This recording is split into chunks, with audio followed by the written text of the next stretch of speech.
Who I am is, by government, Lisa Marie Jackson. By trade, Lisa Marie Phoenix Jackson. Who I am is a creative and a teacher who continuously rises. That's my description to anyone who asks me who I am by profession, because it really does embody everything that I am. I'm not isolated to a career. I feel that my purpose in this lifetime is to create and to teach. With me being the age that I am, I have no shame in my game. I just turned 30. I feel that I'm starting to step into my purpose through a lot of courageous leaps of faith, in particular in terms of creating. I've created the most in my life from transitioning into fashion, and I'm a late bloomer. I just entered fashion 6 years ago. 6 years ago, when you're looking at being 24, well into your career, a lot of people don't exactly transition at that stage. But myself and a lot of my peers that are fellow millennials said, bump it. Why are we going to dedicate ourselves to something that doesn't make us happy and coincide with our purpose? So I started as an unpaid intern in fashion, and we fast forward now 6 years later. I still have my business, which is Phoenix Aficionado, where I'm a digital marketing consultant, and I just secured a role where I'm the digital marketing manager for Nicole Miller. So when you look at that 6-year gap, I am creating more in terms of being with my purpose, but I know that I can create waves more, not only within the span of fashion brands, but for myself in helping other emerging and established designers along the way. On the second part, in terms of teaching, I've also got my first introductory experience into teaching, where I dedicated most of last year to teaching junior high and entry high school kids how to deal with wearable technology as well as fashion entrepreneurship. It was a great taste of it. However, I ultimately look forward to teaching in an academia basis through college, so that way I literally see myself cultivating marketing campaigns by day and teaching as a professor, hopefully Professor Jackson hyphen whoever ends up being my ultimate king. When I step into that, I'll feel that I'm closer to my self-actualization. To that point, until I'm there, I'm nowhere near my purpose yet. I'm still taking strides. A trying time that I overcame / am still overcoming is the passing of my mother. I lost my mother right before I could finish college, in my senior year of college. That was the most trying time in my life, because pretty much in addition to her being the matriarch of my life, me being one of my only relatives that lives in New York, she was also the last immediate family member that I had, considering that I had already lost my grandmother and my father.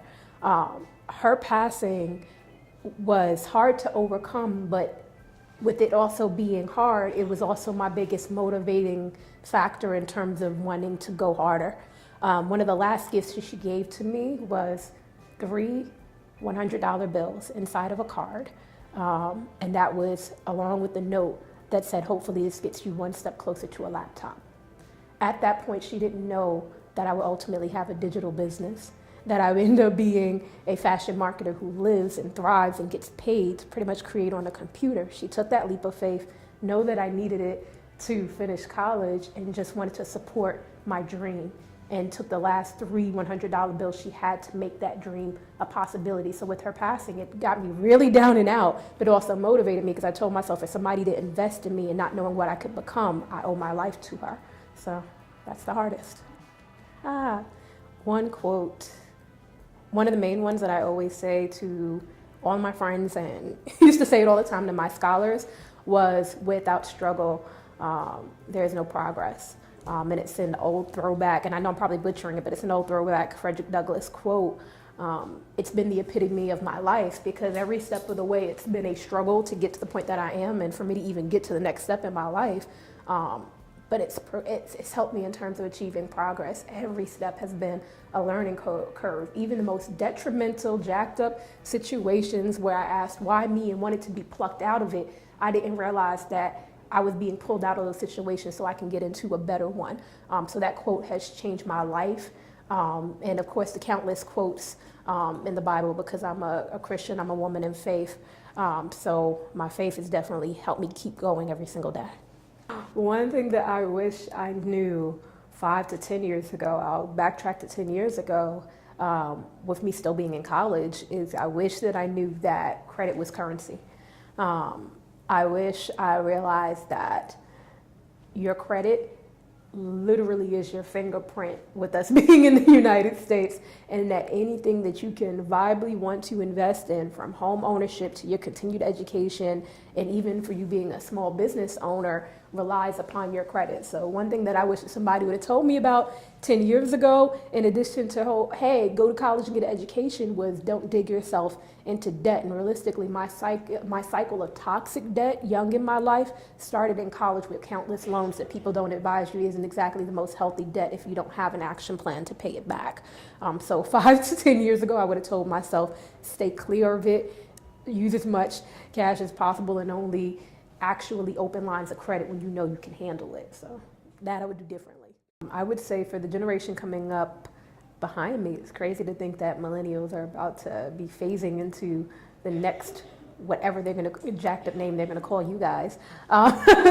My advice to you would be is stay true to yourself from the very beginning.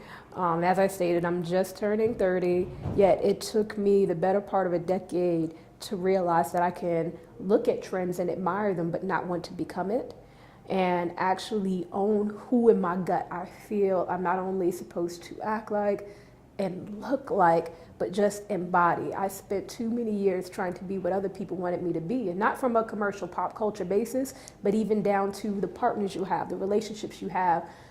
We're not our parents' generation, so we don't have to come running out the gate and get married at 20 and 21 and become what our husbands or our wives want us to be. We really can feel something in our gut that tells us, I want to wear this outfit, I want to be this profession, and you actually don't have to report to anybody but yourself or be concerned about that judgment or criticism. If you're that weirdo, be that weirdo. To this day, I'm considered that weirdo. I just no longer care what people think about it, and now I attract exactly who I am. So I'm now in a circle of weirdos. There's people out there for you. Just be yourself could be my biggest advice to the generation before you, because it will save you a lot of growing curves of having people start to resent you for coming into yourself when it was really who you were the entire time. Women's lives matter.